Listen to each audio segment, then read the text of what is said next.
All right. We made it again.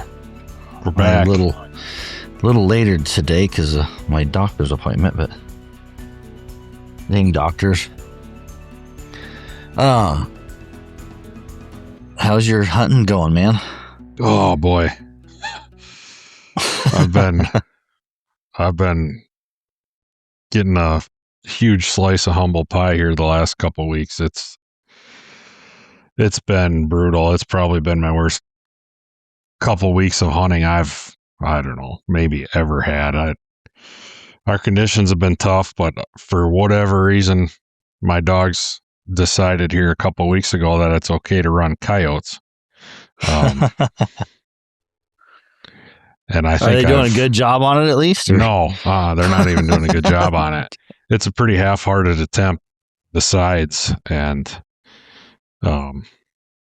it's been rough. I've ran several coyotes, and I can't tell you the last time I ran a coyote in the summer. I mean, a lot of guys, because obviously some guys run coyotes and bears around here, so yeah. In the winter when you're trying to cat hunt, a lot of times guys will have troubles keeping them off coyotes when you're trying to cat hunt. And yeah. But I mean, my dogs they ain't supposed to run coyotes ever. And it's not even something I usually consider. I mean, even in the winter, I don't have issues. And for whatever reason, the last couple of weeks, I think I kind of know what the heart of the issue is. I was cold trailing a bear one day, and they were about 200 yards off the road. They had just crossed the road and got in about 200 yards, and they were aware that the road was there, and I think they were aware that I was there, my dogs were, and they got into a spot, and they kind of got screwed up, and while they were screwed up, I saw a coyote kick across the road right behind my truck. Like it came out of where they were. And my dogs kind of just said, we better get the hell out of here. And they all come back to They were like, no, don't go that way. No, the other way.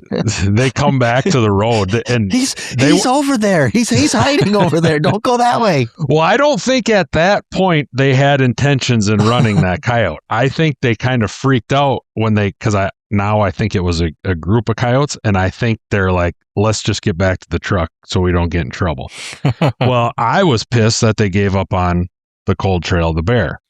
Yeah. And since where they screwed it up was only a couple hundred yards off the road, I'm like, I'm going to walk them back into there and try to hit where that bear left that spot, Yeah. And I got back in there, and they started barking and peeled out. And you felt good about that for a second. I did for a second, but then it didn't take long where I was like, this don't seem like a bear. And sure enough, a coyote come peeling across the road, and my uncle's with me, and I'm like, those sons of bitches better not be running that coyote. And they were running that coyote. And so I lit them up then, but I think I unintentionally basically talked them into running it. By taking them back into where everything went to hell. I think they were like, well, I guess Dad wants us to run coyotes today, and I've been paying for it ever since. I had a friend that reminds me of a story. A friend, I'm not gonna say his name, but he had yeah, they probably shouldn't even tell us. Yeah, anyways, he cat hunter, right? And he had his friend tell me that he had a bobcat in a trap down there. So he's like, "Oh, right on. I'll take some pups down there and let them bark at this cat." Yeah. And so he goes in there, and the dogs come back on the road, and he kicks them back down there again. And dogs come back on the road. He getting kind of pissed, kicks him back down the third time, and the dogs start just hammering, just rah! He like finally goes down there, and it's a coyote. He's like, it's 3 times those dogs told me no. And so he's like, man, if I would have just gone down there, but he should have took their word for it the first time, Exactly. He said, man, I had a coyote problem the whole rest of the year after that. Man, those dogs were, you couldn't break them off of them. And now they kind of got where they're being sneaky about it now, though. Like, they're not really barking when they do it, like I don't know. I think I hope I got it fixed. They run one on me here a few days ago, and I got them pretty good. And then the next day I had a really good day running bears. We run one for several hours and treat it, and then I actually took them to a bait that was about 12 hours old at that point at like 9 in the morning, and my wife and kids were all with me, and they kind of wanted to go home, but I'm like, I'm not doing that. I would normally wouldn't do this. Like I would normally call what we did good, but this is like a confidence building exercise here. Like I want to. They just had a great time running a bear for a couple hours. Like I'm going to take them to a bait and give them a chance to really grind and have the opportunity to run another one. And they, it was a really tough cold trail, and they probably trailed it 3/4 of a mile or something before they jumped it. And then did pretty good on it, and they brought it close to a road, and I thought it was going to cross, but it turned back, and I just called them out right there because they were pretty whooped. But so I'm hoping I'm on the mend from that, but man, has it been a rough couple weeks. And then the problem is once that starts happening, like you just question everything. Oh, yeah. Your whole life is in question. Yeah. Like, up until that point, I'm like, okay, they're barking and going there on a bear. Now people be like, well, what's going on? Or, how's that race going? I don't know. Like, I have no idea. Like, I'm not going to say it's a bear until I see it. They are moving and barking, but what they're doing, I can't tell you right now. Oh, talk about confidence. And this is unrelated to dogs, but it's this stupid Mustang that me and my son have been working on. And like, I don't know how much I've talked, but we've blown it up a couple times, and we rebuilt it this year. Like, so December we blew rods, smoked everything. We had to rebuild the whole freaking engine. And we did. And I mean, we tried like measuring and like everything. Get out of the dyno, we freaking hear the tick and smoke the rings, the rod again. It had debris in it from a oil pan or something. And so we smoked the second engine. Anyways, I say that to be like, we got it out 2 weeks ago, and we're still pulling debris out of the oil filter, so we weren't totally confident. We weren't hammering on it. Well, this weekend, we finally started getting confidence in it. But I'm not kidding you. I was like shaking to let us drive that on the track. It's like, oh my God, we're gonna blow it up again. You know what I mean? Like, just assuming something's gonna go bad. Yeah, like, and that's totally like rocked my confidence. Where I'm at every time I turn dogs loose right now. I'm like, just shaking. This is gonna be a shit show. Ross is over there shaking. He's like, it's okay, Ross. It's okay. Just have a cigarette. Let's start smoking again. Yep. Oh, yeah. That's about how I feel right now with the race cars. I'm like, oh, just have no confidence. And with the dogs, it'd be the same thing, man. My problem with coyotes was always like late January, February. Okay. Like, I don't know what it was. We would be freaking super clean. To breed? I think so. I think it was the breeding, whether it was the smell, whether it was to be aggressive. I don't know what happens during that time. But man, my dogs freaking loved to switch over and start running coyotes. Yeah. And then of course, like March, when they got kits, then they're like, then they chase my dogs out. Like my neighbor behind me has like 100 acres, and so we'll take the dogs sometimes on a loop on their property, just to get them out and exercise them after work or whatever. And a lot of times those coyotes will come right on just chasing the dogs out of there's got to be a den right there. Mm-hmm. And so like I've seen them be really super aggressive, and that really doesn't help fire dogs. That fires them up a lot. Yeah. Just start getting chased by, except my bird dog. That bird dog don't like that. There was one time, she's out. Oh, she was up there messing around somewhere, and she come in just squealing, right? My wife's right there. And I mean, Mach 10, yipping and yiping the whole way. You're like, what the heck? She gets all excited. She sees a rabbit or something like that. She starts barking excited. And I think my wife's like, oh, she's chasing a rabbit. Like, no, she's like, there's something chasing her right now. And she come flying around that corner, and that coyote was just on her tail. She don't have a tail, but on her little nub was right there. Yeah. And she come flying Mach 50 through there, screaming and yelling the whole way. And that coyote was there. And all the hounds just like, you're on your own, dude. Sorry, he's here. We can't help you. Love to help you, but exactly. Like, you're gonna die. It's a rule. It's like, he's right here. We can't even run cover for you right now. But yeah, and so ever since then, I'm like, man, every March I better start packing a pistol or something because those coyotes just flat get aggressive right around those dens. Yeah. Yep. And the dogs look at me like, come on, just give us a pass. You know what I mean? Like they want to go, but you could tell they're all nervous about it, but they don't like getting chased by them either. So I've never had that happen, thankfully, where they chase the dog out or anything. Well, maybe I have, and my dogs are just like, turn the script on them. But I don't know. It's been a rough couple weeks. I don't think they're like cold trailing them or anything. We got so many coyotes by us. I think they're just bumping into them and can't resist it for whatever reason. All of a sudden think it's okay. Yeah. I'll have them I'll be roading dogs during that time, and I'll road past a spot, and I'll be like, guarantee I'll road these dogs past this spot, and I'll stop the truck and look behind me. Coyote pop right on the road, puffed up, right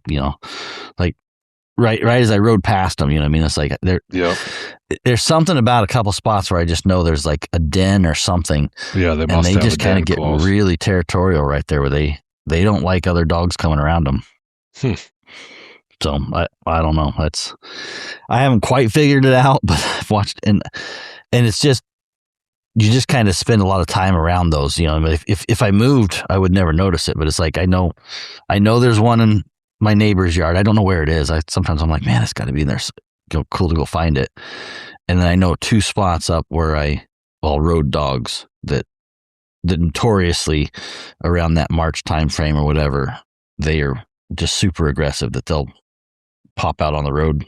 I should be more prepared and shoot one. It'd be a little fun to shoot one that way, but yeah, for sure. Then I'll really fire the dogs up, turn them into decoy dogs. Yeah, just don't let them chew on it. Yeah, get a taste for it. We can get these too, right on. Yeah. That's the reason I haven't, because I'm like, I don't want to. Yeah, encourage anything. Yeah, unintentionally encourage something, which is pretty much what I did. Yep, I think. Yeah, we'll see how that works out for you. I've avoided doing that, but maybe it works out good for you, Mark. I don't like to. I'm used to starting every bait I put them out at, and when I don't like to give up either. So when that happened, I'm like, I'm not going to let you bail out on this one. But now I'm telling you what, I should have just read the signs and got the hell out of there, because now I am paying the price for it. Have you at least caught a couple bears? Yeah, I've caught a couple. We've caught a couple, but it hasn't been as productive as normal. It's not a clean job. Well, it's just, I turn them loose and I'm like, all right, you got a bear this time, or is it a coyote again? I don't like that lack of confidence. I got a couple friends coming. Actually, tomorrow they'll be down for a handful of days here, and actually it's Kristen and CJ, so I'm gonna have to listen to Kristen brag about winning that freaking Alpha 300. I see her name pull up there, and I'm like, oh man, if there's one person that has not given me more shit about raffles and winning. Hopefully you didn't encourage her now, and she thinks that actually helped. I don't know. I could be rewarding bad behavior. Exactly. It's follow my own advice on the coyotes and just ignore her. Be like, don't acknowledge that. Don't acknowledge that. When I was telling them, I'm like, man, I hope my dogs don't screw yours up. I don't, I'm gonna feel it's bad enough when my dogs run a coyote, but yeah, if I got them here and now my dogs get their dogs running coyotes, then I'm really going to feel like an asshole. Yeah. Hopefully that doesn't happen. Anytime in my mixed dogs, man, you never know what was going to happen.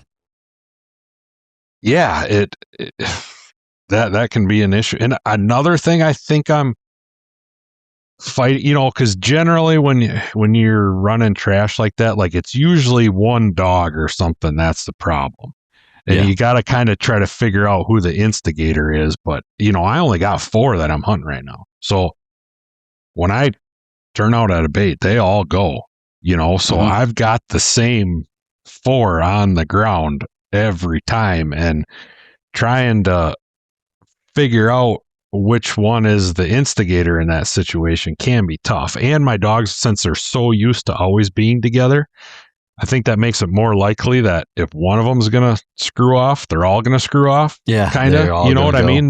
They're just used to going together, and where sometimes when you got strange dogs or dogs that aren't used to it, like, yeah, 1 or 2 of them might go take the coyote, but couple of the other ones stay on the bear or whatever. And I'm not having that issue.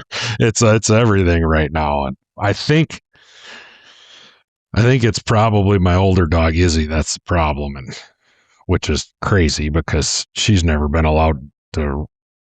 She's 6, almost 7 now. She's never been allowed to run a coyote in her life. So I don't know why in the hell she thinks Really? She's just 6 years old it's okay. But and she's my best cat dog too. So I don't know. Man. Like I said, I got no confidence in anything right now. So Yeah. Yeah, it makes you think she's falling behind or getting slow? no, Or no, she's not behind. I don't know. She's getting so on bears. She's kind of always been a dog. She'll always go on a cold trail, but she's like never the one that is like holding it together. A lot of times she doesn't start barking until it's jumped. I think she just kind of tags along. But actually, this year, she's getting a lot more confident on the cold trail, so she's barking obviously. some. Obviously. And I'm I don't know if that plays into it, where like all of a sudden now she thinks she's the dog. I don't know. Yeah. I don't know. I got no confidence in anything. Like I said, something's happening, and you haven't dissected it all yet. Or she's just a crazy female. Who knows? Yeah. If she's having a midlife crisis, I don't know. That midlife crisis, bringing along you with her. So yeah, and a bunch of electricity too. You'd think she'd be getting sick of getting welded by now, but we'll see. No. Hopefully. But yeah. I'll keep at it. Yeah, that's all you can do. It's like filling a leaky hose. It's like you just about get it all filled up, and then something else pops up. Yep. And spring a leak somewhere else. Yeah, over time. Yeah. No. That's interesting. I've got a whole different problem. My dogs are getting too old, and I'm nervous. I'm not going to be able to catch a cat anymore. We'll see. Have to get some young blood in there. Yeah, I need to get this season. I need to really put some. I've been lazy, with having older dogs that I can just drop them and go hunt whenever. I need to really put some time on the young dogs, where I haven't done that as much. So this season I'm going to try and make sure I get those young dogs a lot more exposure than I have in the past, to try to reinforce that. But we'll see. There's a new fire. There's fires all over here right now. Oh, really? Gosh, Oregon and Washington are just lit up with fires, and I just seen this morning one of the places that I like to go is right on the edge. It just caught a fire. It was like 700 acres and was burning towards a bunch of ground that I spent some time in. So I'm like, dang it. So are you guys dry? I know fires is pretty much, yeah, for the east side of the state, there, it's rougher than normal. It's in Oregon, there's just quite a few fires. I mean, it's like, I don't remember how many millions of acres. Was it 1 or 2 million acres, I think, that has burned in Oregon. Just crazy, the amount of ground that's burnt. Sure. And just the conditions are just rough for fire to spread. So Yeah. it seems like it moves around. So like, California will have a bad one, right? I think Washington, Oregon right now are in the rough of it. There's a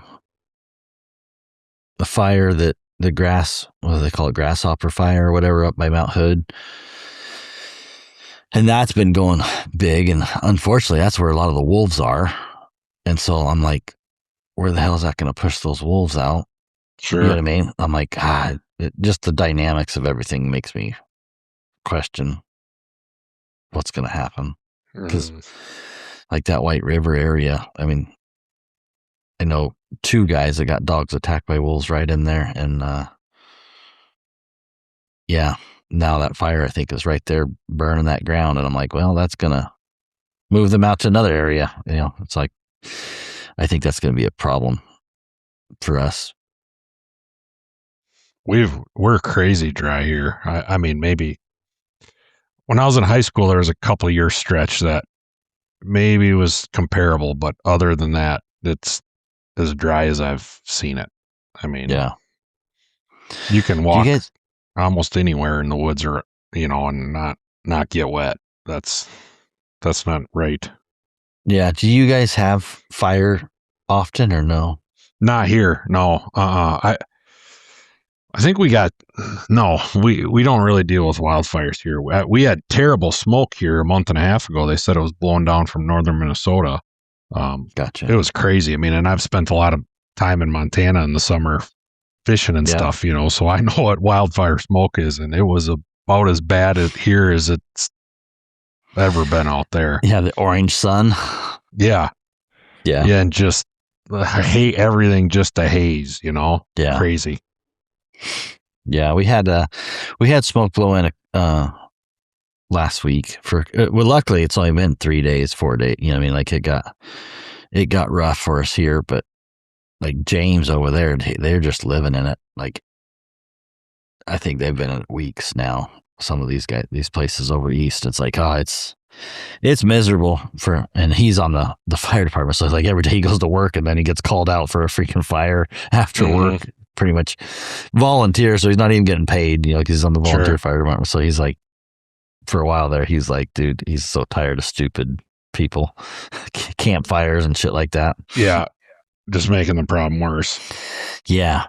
Which I assume that's probably what happened up there on the fire, the Austin fire, which just started. It's like, it's human cause, they said. So it's like, is it somebody's, just people are stupid doing a campfire and yeah, I don't know. Like that part of it is just, people are stupid. That's for damn sure. Really stupid. I seen something where I was scrolling and I seen a post of a cop pulling over a Tesla driver that the guy, he was like Indian or something, but he's like, I wasn't driving.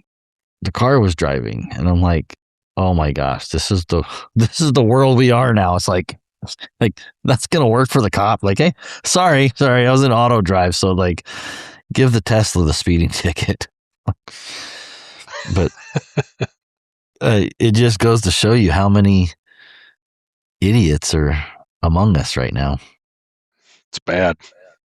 Like the driving part, the self-driving part, people in the woods, just like the lack of common sense is getting ridiculous to like try to figure out. It's not real common. Yeah. I don't know. Like, you ever just like I've been out on snowmobiles or whatever and run across somebody. I'm like, dude, like you shouldn't be up here. You're gonna die. Like, I don't know what you're doing right now, but this is not a place for you. I sold a rooftop tent. I'm not going to get into the whole story. It's pretty funny, but oh yeah, I was in Wisconsin when you tried to meet the guy. Yes, I sold. So this guy's whole ambition is to be like a backcountry camper YouTuber, Mm-hmm. And that kid was. I'd love to just follow along because he does not have the common sense to make it anywhere. I mean, he couldn't even put that. All it was U-bolts with nuts on it. He couldn't mount it himself. He was talking to his grandma on the phone while I was mounting it for him because he was too dumb to do it himself. And his grandma asked him how his truck was running or something, and he said, "Oh, pretty good. I just had it into the shop the other day, and they told me I need new ball joints." He's like, "But those aren't important." So I just told him not to worry about it. And I'm thinking, this dipshit he's not even going to get home. His tire's going to fall off, but at least he's got a place to sleep now in the tent he's got a $2,500 tent on top of a $400 Dodge Durango. But even he had me mount it to just the plastic little luggage rack bars. Like, Right. they just flex like crazy. I'm pretty sure those bolts have worn a hole in his roof by now. Just going down the road, that thing is just going to bounce like crazy. So yeah, there's people like that. It's like, dude, I don't. He had think, hard time getting bolts, I think, too, right? Because you were like, yeah. So the bolts I had were too long, yeah, and I didn't. I wanted to run into the convention. I didn't want to mess with going to buy the new bolts. So yeah, the bear hunter convention, right? Yep. Yeah, I was going to meet you. So I'm like, the bolts are too long. I'm like, we need 2-inch bolts. He's like, well, how do I know if I'm getting the right thing? I'm like, God damn it. I'm like, here, take this bolt, go to the Ace Hardware, find somebody with the red shirt, tap him on the shoulder and be like, hey, I need this same thing, just 2 inches long instead of 3 inches long. Yeah. Well, apparently he left the bolt sitting on his bumper and drove off. So then he didn't have the bolt. So then he just ghosted me. He just left. He just left. Yep.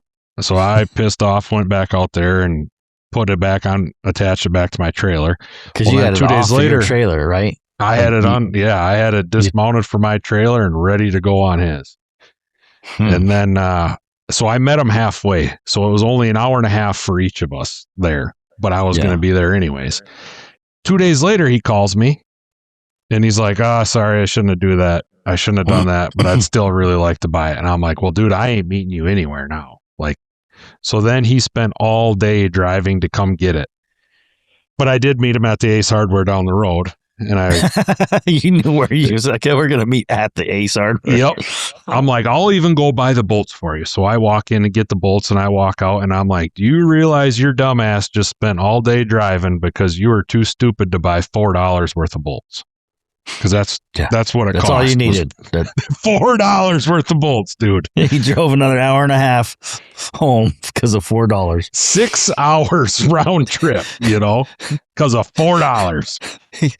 So something tells me he's not going to survive in a survival situation in the wood. Like when I don't think backcountry camping is going to work out for him. No, I don't think anything related to backcountry is going to work out. Like no, the shit we have drove our trucks home on is pretty. Like he's never even going to have that ability. Like I can't get the fourth port. No. Yeah.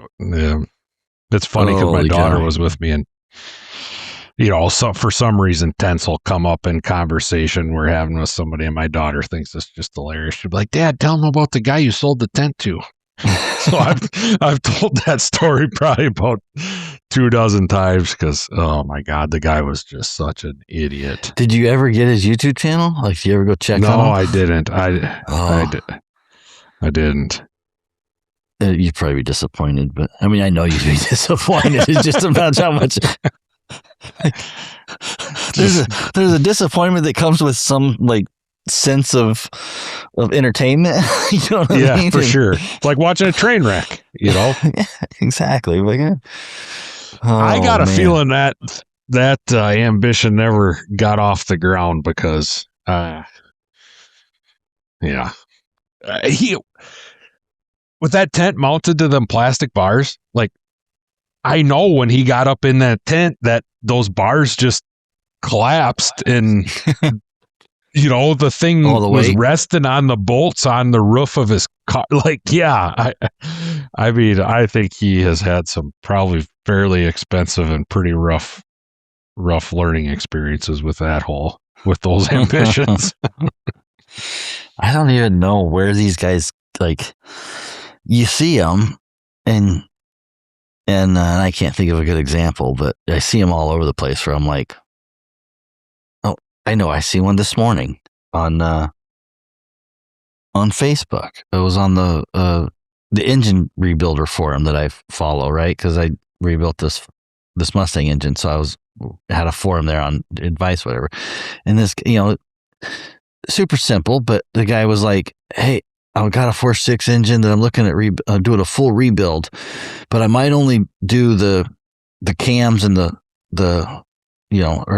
said, I want to I'm thinking about doing a full rebuild, but not doing the pistons and the rods, but only the, heads, the valves and the heads and the thing." It's like, well, are you doing a full rebuild or are you just building the top end? You know what I mean? Because that's what he said. It was like there's a difference here. You know what I mean? Like hopping on, and he's like, I want to do it for $2,000. Do you think it can be done? I'm like, yeah. I was like, I am not saying it can't be done. I'm just saying that's out of my expertise. You know what I mean? But the comment was, I want to do a full rebuild, but I only want to rebuild the top end. You know what I mean? I'm like, those two things don't go together. Then you're not doing a full rebuild. Yeah, exactly. That's the whole idea of a full rebuild is the bottom end. But it never fails that these guys on Facebook, like even some of the hunting forums, like Rock Slide. I don't know if you ever follow Rock Slide or not. I don't. I've kind of stayed away from it. I'm not on it very much. My buddy James is. And I can't stand stupid people. But the biggest joke me and my buddy have is every time we try and sell something on Rock. So what we were doing is we'd sell these inReaches because we'd take, houndsmen would trade in the inReach. Before there was the 300i, they'd send this inReach and, we take inReach on trade, and then we can't sell an inReach to a hound guy, right? So I'm like, fuck, where am I going to send this thing? Where am I going to sell it? Only so much on eBay or whatever. So I was like, he's like, I'll list a couple on Rockside and see if they go, which to backcountry guys, it's like perfect. That's what they want, right? They like these inReaches. So we'd list one up for sale. Every single time they'd be like, you got any more pictures of it? Okay. Oh, fuck. You're like, dude, it's an inReach. Like, whatever. You know what I mean? Google like, it. Yeah, you can get pictures of the buttons, whatever. And then, do you have the box? I'm like, no, we don't got the box. Sorry, my language, but no, we don't got the box. It's like, do you have an alpha box? Did you have, Ross? Do you have a box for one of your collars? No.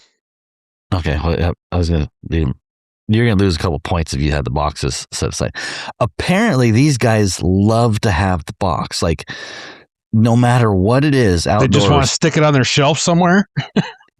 Yes. Like every single person damn near asked if we got the box. Like, and I'm like, dude, I lost the box. Like as soon as I took it out of the package, like throw the box over there and it's like done. So I do have maybe one or two boxes. But you got to remember, I got like a dozen collars, and the only reason I have those boxes is because that's what I shoved in them. I shoved all like the extra prongs, and there's probably 15 of the prong wrenches in there. But that's the only reason I saved boxes. No, yeah, exactly. Like, there's one like my Leupold scopes. For some reason, I saved the boxes on those. Not because I sell them, not because I'm going to sell it. I don't know why, but that I'm like, oh, it's my rifle scope. I don't know why. It's like that's my one thing that I can go find and I don't even know if I can find the right box for the right scope. I've gone through a couple different scopes, whatever, and set them up, but some of that stuff I have because they've got like special wrenches in them or something to do something to, or a manual. Like now, now manuals are pretty much all online, but some of that stuff I've saved. Yeah, because it's got the foam, the styrofoam. For me, I think it's probably because it has a styrofoam, and I had to send a scope back. You know what I mean? And it's always a pain. So I was like, to try to package it somehow. Yeah, so without it, that's the one thing that I'm like, yeah, I got the box for is to go there. But every Garmin piece, I mean, any Garmin thing I've ever had, box has been trashed. Unless you're like throwing shit in, like I got boxes that's got extra clips or whatever. Like you said, you throw stuff in it and just you're using the box as a box. It could have been a brown box. You didn't save it because it was your collar box. Call it no. A handheld. I couldn't tell you. I don't have any handheld boxes. Binos, SIG glasses. You know what I mean? Like anything like that. And that's what they. It doesn't matter if I was going to sell a pair of binos. It's like, do you have the box? I'm like, no. Who keeps the box? I don't know, but apparently those backcountry guys do. Yeah, I mean, apparently they value it makes the value of the item go up if you got the box. So, anyways, coming from hound guys, I don't think there's a hound guy out there that saves the box. I'm sorry if you're one of them. He'll be like, hey, if you got the boxes, that's fine. But, man, I can't.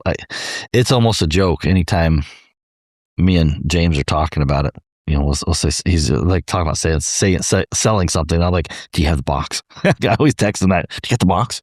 I hate selling shit online. Oh, yeah. I hate it. Absolutely hate it. I was going to sell a couple guns. I listed a couple guns on there. And just, some like whatever I had, I was trying to raise a little bit of money or whatever. So I was like, and in the questions, I'm like, sorry, you're just not. This is not going to work out for me. You know what I mean? Too high maintenance for me. Yeah. You want pictures of it, and I get it. I'm like, dude, it's a 357 that's never been shot. Like, I mean, I don't know what you want. Like it's a 357 that's been sitting in my safe. I don't really want to go through the song and dance. And no, I don't got the box for that either. You know what I mean? Never been shot. I still don't got the box for it. But so I ended up just not replying to the messages on that. So I was like, okay, I'm not that desperate for money. I'll keep the gun. Not worth it. Oh, yeah. I don't know. Anyways, but I was just surprised. It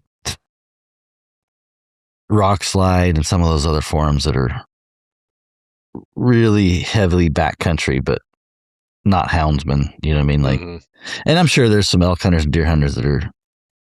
I mean, I have to know that there's some freaking like mountain style, deer and elk hunters that are, good old boys, whatever. And they probably don't give a shit about the box either, but there's a lot of them that do.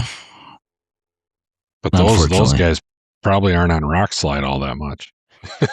Probably not. Yeah. Yeah. I guess it just gets down to like, for me, like online, you just see people and I'm just like, my tolerance for stupid is getting lower and lower and lower. And the online marketplaces is bringing it higher and higher and higher. They're bringing those guys closer to the top. And I'm like, hey, we need to start shoving some of these stupid people back down some. Should be staying in some holes. It's not just marketplace where there's stupid people. That it's kind of a good segue into another thing we're going to mention is the Senate. Cory Booker, senator from New Jersey, blocked a quick vote to have the wolves delisted. And the last couple of days I've been just Facebook argument after Facebook argument. So there's a lot of dumb people there's a lot of dumb people in those too. How anybody can think that wolves shouldn't be delisted is beyond me. Yeah, it's crazy. Yeah. No, what's the details on that? So basically, I think it was actually a senator from Wisconsin. So the House had already voted on it and passed it to move it to the Senate. And I'm not a super political dude, so I don't understand how everything works. But apparently, there's a process in the Senate where they can like fast track something, and this is I think it's called the Pet and Livestock Protection Bill. Senator Ron Johnson was trying to basically fast track a unanimous vote to have them delisted, and apparently all it takes is for one senator or one person to speak up and be able to block that, and that's what Senator Cory Booker out of New Jersey did, which doesn't necessarily kill it, right? but now it goes back into the normal way they approve bills or don't approve bills or whatever, which means it could get bounced around a bunch or not even get taken up. And it's just kind of frustrating for me. You know, you got a senator from a state that doesn't have there isn't a wolf within about 1,000 miles of that state, but he's the one that feels the need to stick his nose in there, you know? Yeah, that's annoying when you get it, and that's everywhere. But yeah, I don't know. You know, the biggest argument people have is to keep them listed is that wolves aren't recovered in 100% of their native range, and delisting them will slow that down. But I mean, in my opinion, that's just a completely ridiculous argument, because look at all the other species out there that, you know, elk. I think at one point in time, elk covered more of the United States than pretty much anything else. And are you telling me we can't hunt elk in Montana or Wyoming or Washington because they're not in Illinois? Like, yeah, it's completely ridiculous. Yeah, they don't care about ungulates. They only care about predators. Exactly. And that's one thing I've just said in one of my latest arguments is why you guys place wolves above everything else is beyond me. Yeah.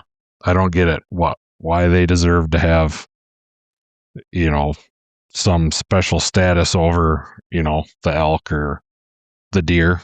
I mean, right. Beyond me. Grizzly bears, same way though, you know? Yeah. And that's what they're going to be fighting with the grizzly bear delistment too. Same they don't type care. of arguments. Honestly, it's not even principled for them. Like it doesn't matter what it is. They're gonna. That's the downside is it's like they're just not principled, and they're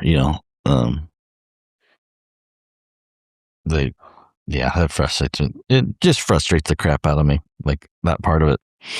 It just makes me lose all faith in government, you know, and the processes. I mean, well, that and the units where they'll make it like at least in Washington, they'll be like, oh, well, when we get to this level, then we can do this. And then you get to that level, so whether it's population level or whatever, they'll, in good, when you're at the table in the beginning going, okay, wolves are important. We need to make sure they get on the landscape. We don't want them, completely gone. But we do know that conflict's going to come. And so they're like, yeah, well, we'll work with you. And when this happens, when we get to this level, then you can open it up and we can manage them. Well, then you get to that level and it's like you're talking to a whole different group, because it's like. Yeah, now they just move the goalpost. They just keep moving the goalpost. Yep. Now it's like, oh, well, but this over here, you know what I mean? It's like, yeah, unfortunately, yeah, it's just frustrating, because it's like, man, like, what in good faith we talked about and we agreed upon, at least in the wolf, in Washington, as far as the delisting plan and the recovery plan and all that. And then when it's time to actually implement the reductions or whatever that, we're agreed upon, nope, off table. We'll sue and stop and play games and move the goalpost and find another argument. And it's like, it's just been frustrating. I think in Wisconsin, I shouldn't say Wisconsin, in the upper Great Lakes, I think the number that was agreed upon for them to delist them was like 320 or 350, something like that. Yeah. And now there's over 5 times that many. Yeah. And that's that number can even be disputed. There's a lot of people that'll say there's, I think they say that number is at like 1,400 now, which, there's some people that'll say there's even double that, but the agreed upon number is even 5 times, Yeah. is even 5 times what they said it would be for them to be delisted. And we're still not any closer. Yeah. Well, maybe a little closer, but I'll believe it I when I don't know see what it. the future's going to hold in this. It's just scary how much effort they do to stop shit like this. I don't. I don't Oh, know and the answer, man. And I think we've talked about this before. I mean, sometimes I wonder how much. I think there are obviously some Republicans out there that are fighting for the right thing and really mean it, but I'm not. I'm sure there's Republicans out there too that don't really want them delisted because that's a lot of money they're going to give up when they can't preach about getting them delisted anymore. Yeah. I know. I've seen a lot of like these conservation groups, talking about roadless areas and the road decommissioning shit. I've seen a bunch of that come up too. Yep. Yeah, and I'm like, you sons of bitches, like because I remember those Clinton eras decommissions where they'd take a freaking good road and just chop the shit out of it. You know what I mean? And it'd be a road that you could at least hike down, and then they just freaking come in there and just chewed it up so it was miserable to hike down. Sure. And even to access this, clear cut or whatever. And it's like, you couldn't drive on it. You know what I mean? Couldn't get at. It's like, and now that's all burning to wildfires. You know what I mean? Because you can't even get in there to fight fire or anything like that. It's like, some of that stuff, they make it sound good where they're like, yeah, we want roadless area, protect the wilderness areas. And it was like, no, you're not talking about wilderness areas. You're talking about national forest that you were chewing up logging roads that, number one, it would be nice if they could get a little bit more logging going, you know what I mean? And the habitat and stuff like that. It's like, you look at like private timber ground that actually manages their forestry compared to Forest Service ground, and it's like there's a ton more game and a ton, their habitat's a hell of a lot more. Yeah. I don't say diverse. A lot more diverse. Yeah. Yeah. But game, you know what I mean? Like, it's like there's so much more on that private timber ground than there ever is on the national forest, because the national forest doesn't do shit. And then they lock it out, and it's like, So sometimes I look at even like some of those conservation groups or even like Meat Eater or whatever, and it's like, dude, come on. Like, you over there, like, you weren't a part of this whenever they actually did decommission these roads, and it was a pain in the ass, locked out of ground, couldn't access a bunch of ground. I mean, you could hike in there, but it was even rougher than that, and it hasn't made it better. I can tell you that. It's not better hunting back there now. Yeah. So, yeah, anyways. Made it quieter. Yeah. Yeah, you can't drive there now. And nobody goes back there hardly. So, I mean, some of the part of that, it's nice, but it's all timber and there's not a ton of game back there.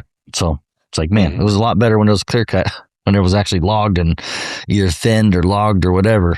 That's where you see the game a lot of the time. So, anyways, I don't want to get into that too much, but I'm sure people disagree with that. But yeah. You don't feel like pissing anybody off today, or? Oh, I'm used to that. It's like, because I don't necessarily want to have to like, when I deer and elk hunt, I don't necessarily want to be out of the truck all the time. You know what I mean? Or only hunting from the truck. I like to get out and get behind some places that are inaccessible. There's gates and stuff that you could lock, that we would go hunt. There's different canyons and stuff like that we could go hunt through and hike through. But running hounds, for sure, having access to get to places is super convenient. You know what I mean? It is nice when you don't have to hike in 3 miles through a shithole that nobody uses. You know what I mean? It's like, that part of it it's just a different perspective, I think, when you're out in the woods a lot versus 1 week out of the year, 2 weeks out of the year, you go out there for your deer hunting, and then you go back with your binos and your boxed shit on the shelf, all your gear with their pretty boxes sitting on the shelf. Tuck it away in the boxes. Yeah, exactly. My shit's rattling around the back of the truck, getting dented and scratched and all, getting used the way it should be used, man. Oh, anyways. Well, the only other thing I got here I wanted to touch base on was our repair stuff. I don't remember when I posted. I think did I mention that Brad, my son, was going to start repairing collars? I think in the last one we talked about it some. Yeah. Well, and I think that was when you were just starting to dig into the range issues a little bit. Yeah. So the downside is the TT15s. He can't get parts from Garmin anymore to fix them. So that he got a couple collars done, got them fixed. Everything was going good. And then Garmin ran out of parts for those collars. So it's kind of on a holding pattern now, but we do have some parts coming that we ordered from they're not OEM, they're not Garmin parts. So we're going to order them from a different supplier or whatever. And I think he's going to be good enough to go in there and fix them. I'll kind of,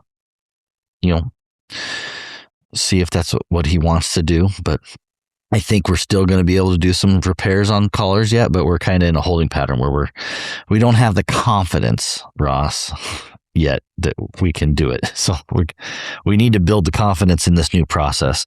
So we're waiting probably how good those aftermarket parts are going exactly, to be. You know what I mean? So we have, I've ordered like 20 as a test run, and he's got a couple guys lined up that are willing to take the test ride with him and see if he can get them fixed and see if they hold up and see if they do what we want them to do.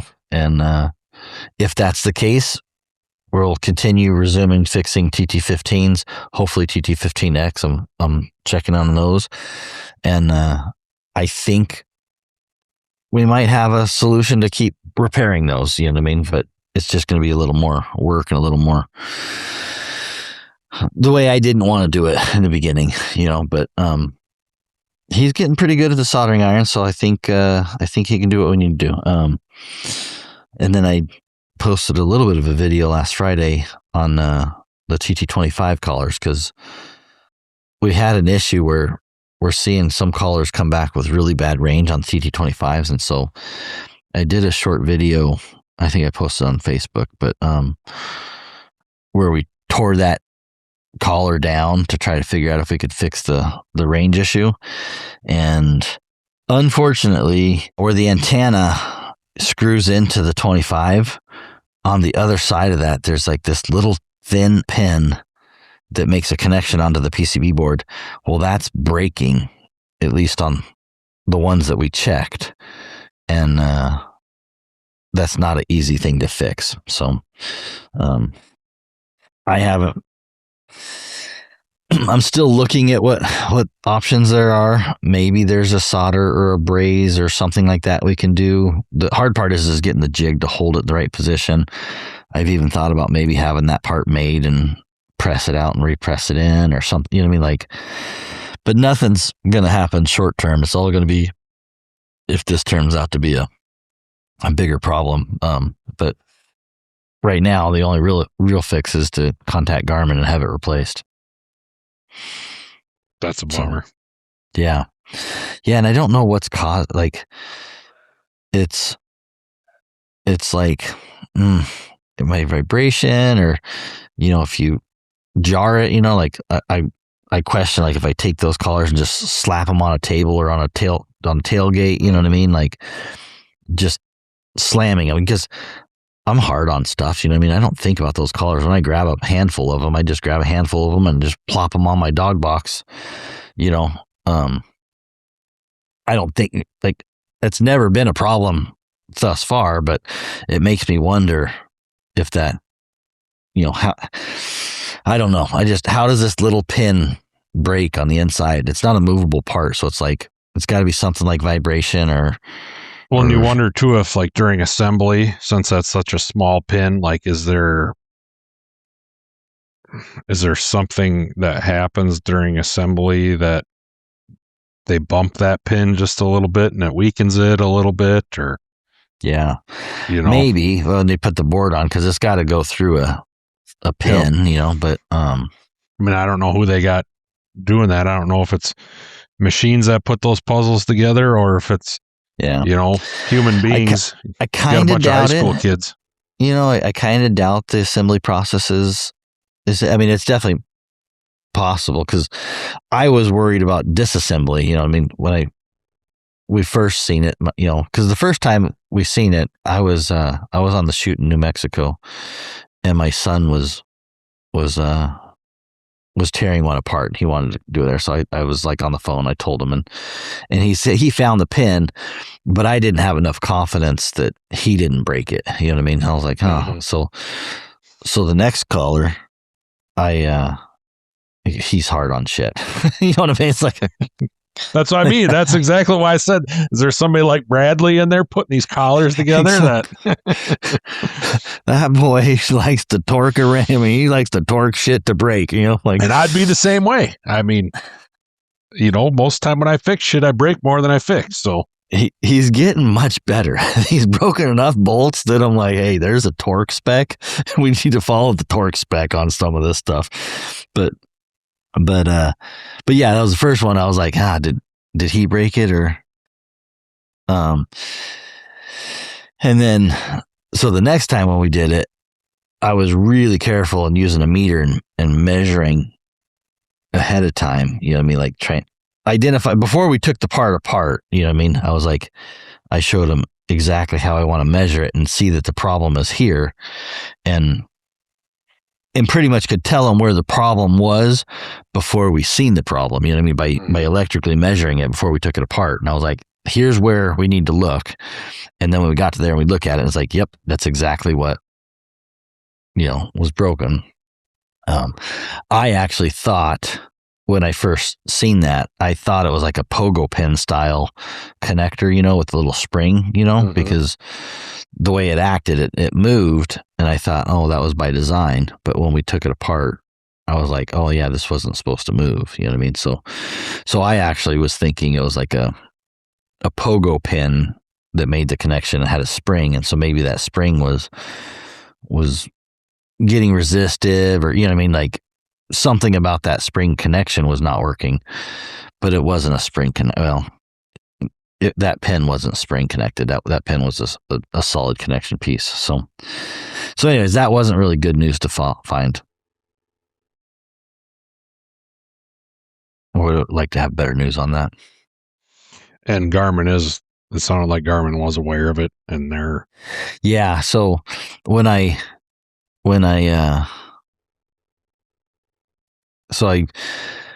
called Garmin, not as W, you know, just as a regular customer or whatever, and was like, I'm looking for this part, because I was trying to buy the part, right? So I wanted, because you can buy some parts from Garmin. So I called and was trying to explain what the part was to the tech, you know, whoever answers the phone.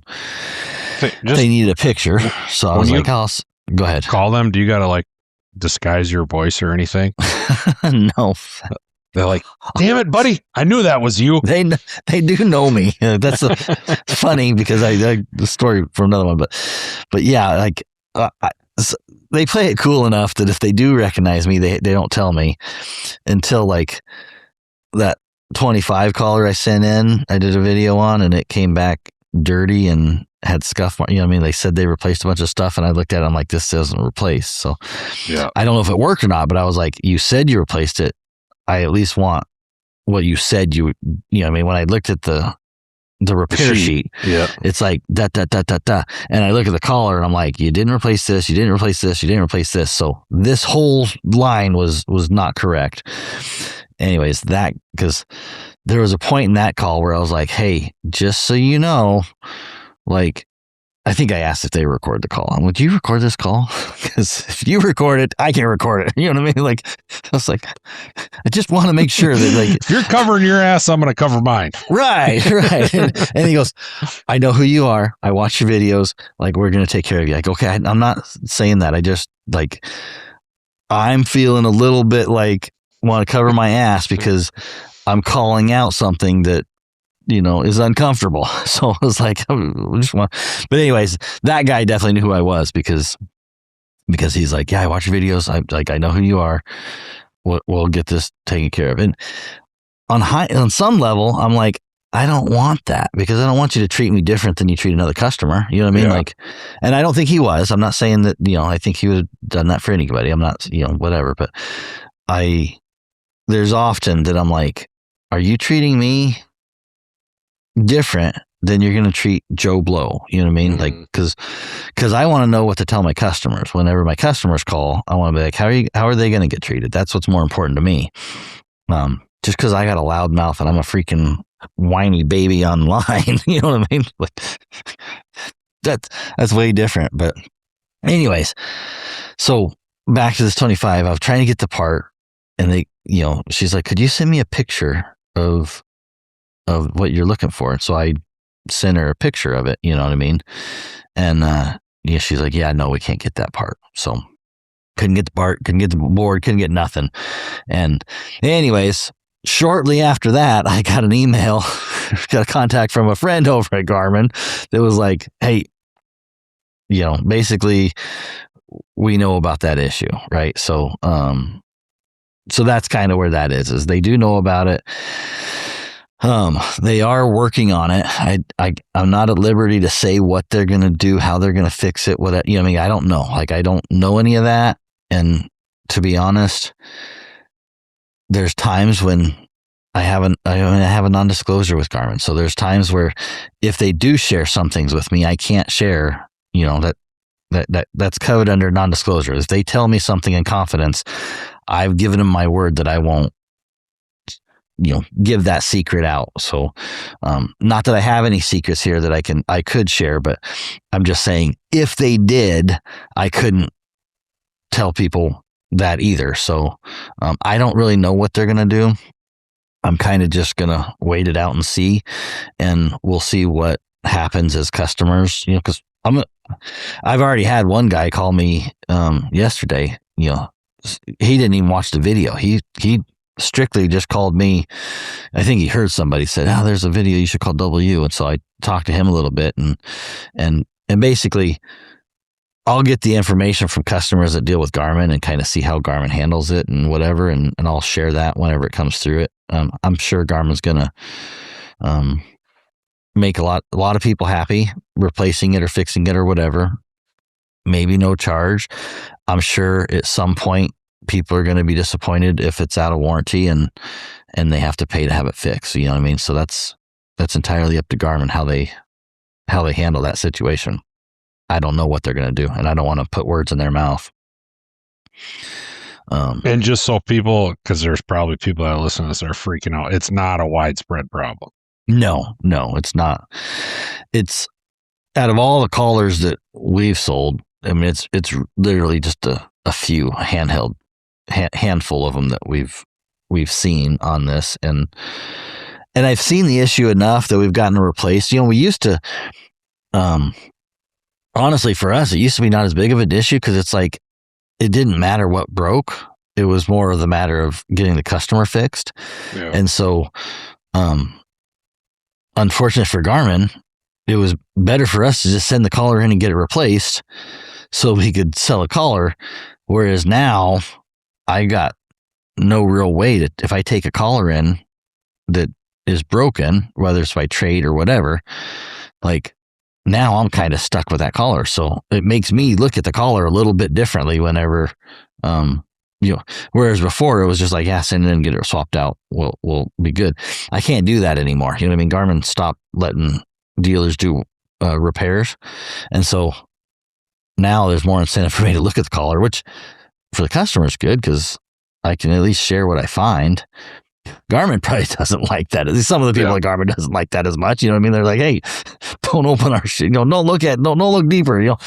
Like, well, I guess I just got lazy over the last couple of years because I was just fixing the problem. Pass it off to them. Yeah, exactly. So maybe I would have seen this earlier if I wasn't, you know what I mean? That we weren't sending in handfuls and handfuls of callers at a time, that it was just like this vicious cycle that it was like, hey, get these repaired, get these customers fixed. We were just so busy doing it and just getting callers traded out and getting customers back in the woods.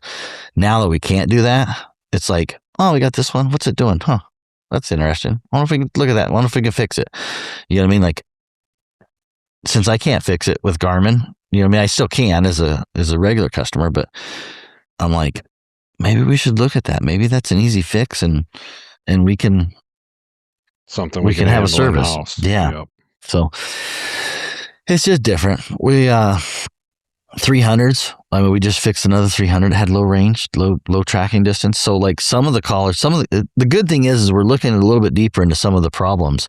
And if you have a 300 that's got really short tracking distance, give us a call. Like we can probably, it's $300 to get Garmin to fix it right now. We can probably get that fixed for $100. Like honestly, like, and I'm getting confident that when I asked the guys, I said, how many have we done? He says, oh, probably 24. And I say, how many have not been fixed? And they said maybe 2 or 3. So that tells me pretty good success rate. We're not going to charge you if we don't fix it, right? But you know, I'm always skeptical when it's like, hey, what? Because I want to know that failure rate. That's what I really want to know is what's the failure rate? And when I see that, I'm like, oh yeah. So we haven't really advertised that, 300, but the broken SMA we can fix. The low tracking distance, I don't want to say 100% we can fix it, but so far we've been having really positive results in getting those fixed and corrected. So I was hoping we were going to find a fix on the TT25s, but yeah, not going to be easy. I'm not giving up on it yet, but it's not going to be easy. And I'll see if I can't weld, solder, braze, you know what I mean? Like this little part, I might be able to just put a little shoe glue on it and stick it back in there. No, it's got to be connected. It's got to be electrically connected. So, the hard part is holding the pin in the right position. So the solder doesn't really stick to that connector, whatever that is. I don't know if you've seen that, where that little insert that the screw goes in. And if anybody knows what material that is, I don't know if it's tin or what that would be, and what the best way of soldering that is. Like if there's a different solder compound that would adhere, because the solder compound that I have is having a hard time sticking to that. So I'm like, I need to look at material. I need to look at, brazing / welding kind of, you know what I mean? Like what it is that we can do to, number one, hold that pin in the exact spot we need it to do. And number two, like I was even looking like laser welders, you know what I mean? If that could be like laser welded, but those are like $4,000 for a laser welder. So I was like, yeah, it's a lot of collars. Yeah. and to not know if it's going to work, you know what I mean? But I've seen in my head, I'm like, just buy one on Amazon and send them back. Yeah, that's what I need. There's a Walmart, we pushing that shit across the parking lot. Which reminds me, I got another thing that I sent off for repair that I haven't heard back from. I need to get back. Anyways, but my daughter would get these little necklaces at the mall when we were in Montana, and they weld this like forever band. I don't know what it is, but it's just a little bracelet, ankle bracelet or bracelet. And it's basically just cheap chain, but they weld it. They use a little laser and just, weld the chain link. It's really tiny. I mean, you could just pop it off with your hand, rip it off. It's not like it's, anything serious, but I look at that and go, man, that little laser that she used to weld that little gold chain piece, that might be what I would use. You know what I mean? So anyways, maybe I'll get a laser one day and we'll try it. But I got to get the jig set up, and I don't know. So anybody got a laser welder that I can borrow? Just take it down to the mall and see if they'll let you borrow theirs for a second. Or that's what I should do. So like, hey, can you? Yeah, I should do that. That's a little Asian lady. That's doing it's not an Asian lady, but it's like some 17-year-old that don't give a shit. I can tell you that right now. She was not impressed whenever they had to resize it, and they're like, had to take a link out because with women they're like, oh, I'll do it this size, and then oh, really, can I shorten it one more? And she's like, I said, cut it off and shorten it, whatever. She was not happy. She's not having a good day. So, anyways, yeah, that's my thoughts. I don't know. We'll see. 300s, we can definitely work on if you have one that has short distance. And by short distance, I mean under 500 yards, 600 yards, that level. If you're seeing 900, you know what I mean? Like, we can try it. You know what I mean? We can definitely try it, but that gets into the realm that I'm like, that I don't know that, but I know. Is there really something wrong, or is it? Mm-hmm. Yeah. 200 to 600, we're seeing that improve. You know what I mean? If we're seeing that number, we're seeing that improve. When it gets over that number, sometimes I wonder if it's not normal and just terrain, you know what I mean, where people or antenna connection or whatever. And so anyways, I don't know on that, but yeah, hit us up if you got any questions on that.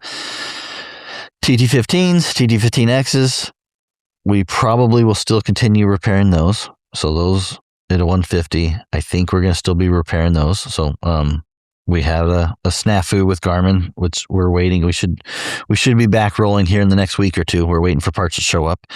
And then TT25s, I need a laser welder. That's my next attempted try, is laser welding. And I don't want to spend $4,000 on the laser welder yet. That's a lot. Yeah. Be curious to see what Garmin's fix that they're working on for it is going to be. Yeah, I mean, they'll just probably replace it, I'm guessing. I don't know. Like, unless they come up with that part and start replacing that part, which would be another way they could do it. But then hopefully we could buy the part and replace it too. You know what I mean? Like, that would be an option. I don't know that that's going to be the option that goes, but I don't know. Part of me doesn't like asking too many questions because, again, if I ask questions and they tell me in confidence, I can't share that. If I find it out myself, then that's not confidential information. I can talk about it. So I'm kind of in this conundrum. If you ask questions, they can give you an answer you don't like as well. Yeah. Sometimes that happens too. So, anyways, yeah, that's a wrap. Anything else? No, be a short one this week, I guess. Yeah, I'll just cut it off here and hopefully have some more stuff. But next time, maybe I'll have another drift car story. Like, that's been my life. You're due to blow that thing up now. Oh, that hurts. So Sunday or Saturday, we were ripping on it pretty good. Everything's holding together. We need to do oil change tonight. I want to cut that filter, the oil filter, open and see if we got a clean oil filter. We should be done with the brake and oil. Put some good oil on it. We did smoke an alternator. Like, we lost power. We were going back out on the track and it died. Fuel pressure dropped off, and so we looked at it and I was like, dude, 10 volts on battery. And so looking back at the data, because we collect the data log, so I could see that this voltage just like was running 12 volts, which is not great. It should be like 13, 14 with the speed that we were going, but it just like just straight line dropped to like 11, 10. I was like, well, that alternator just gave up and stopped. So ordered a new alternator. We're gonna have a little higher end alternator, and then the other thing is we're spinning it too fast, and so we gotta put a bigger pulley on it so it spins slower, so we don't blow it up. But knock on wood, I mean, the engine was good. Everything worked good. It was solid. It ran hard. We didn't go hit that limp mode. And then we've had a couple guys kind of invite us to this other track on the 28th. There's a racetrack up north that you can sign up for, and I guess you got to qualify to be able to drive on it. So you got to prove your skills or whatever. But we've had a couple people tell Brad that he needs to probably try to go to that. So we're going to try and hit that up, and those are some really nice drivers. Some of the local Formula Drift guys, or whatever, that compete on the Pro AM stuff, and so we're gonna try that. So by the next podcast, maybe we got good news, or maybe we got bad news. So I'm not sure what's gonna happen, but it's gonna be a whole different scale. Confidence. So just getting confidence so we go to this place called Spirit Peaks Raceways, which is an old logging, pad that they turned into a racetrack. So it's a small little drift track, basically. So you get out there, and I mean, you can get screaming, you can get 70 miles an hour and slide sideways. Well, this one that we're going to now, like Cameron, one of the guys that's kind of been mentoring him, is like, he did 140 mile per hour entrance into a skid, what I mean? Holy so it's like, shit. Yeah. So the playground's getting a little bigger, if you will. What I mean? We're going to stretch it out a little bit and go, okay, we were having a kick-ass time at the 70 mile hour slides. I don't think we're going to hit 140. He's like, but I bet you we hit over 100. You know what I mean? Like, if I know Bradley, he's probably going to hammer down. Especially if if that shithead gets a ride with somebody who can drive, then I know I'm in for a ride, because he normally whenever he watches them do it, he's like, okay, this is how you do it, Dad. Yeah. And I'm like, holy cow! The first time he took me on he went with a guy, like a mentor or whatever. It was I almost said a tutor or whatnot, but the guy had him. He's like, okay, get into third gear right here. So he just straight away right there, he'd slam into third gear and just go, and then just send it sideways. And I remember the first time he did that with me, I'm like, oh, here we are. Like, I guess we're doing this thing, and which is cool. I can try, but he's got so much time in that simulator that he's built that he can take the speed out of it. You know what I mean? So like, where a lot of people are crashing is because they do that, and then they send it, and then they're like, oh shoot, and then when they hit the brakes, they hit it too hard and it slides out and hits the wall. Sure. Whereas he's just like, okay, left foot brake, just babies it, slides it in the spot he wants. And I mean, I don't say does it perfect, but it was impressive that I was like, oh shit, here we are. We crashed in this one. And he's like, just put it right on the edge and put it on the wall and handled it great. And so anyways, he's just got more finesse than I did. And I think a lot of it comes from that simulator. So we will see. Long story short, I don't know what's going to happen, but it's the stakes are getting raised a little bit. It's just say we're going a little faster and a little faster. And next Saturday, not this Saturday, but next Saturday, we're either going to wreck it or we're going to have a hell of a time and have some stories. We'll see. That's kind of sounds just like my next week too, with where I'm at. I got friends coming to hunt with me. Stakes are getting raised. You're going to send it. I'm going to send it, and I might wreck it all. Dogs might want to run a coyote again, and I might just implode both of our packs. We'll just see.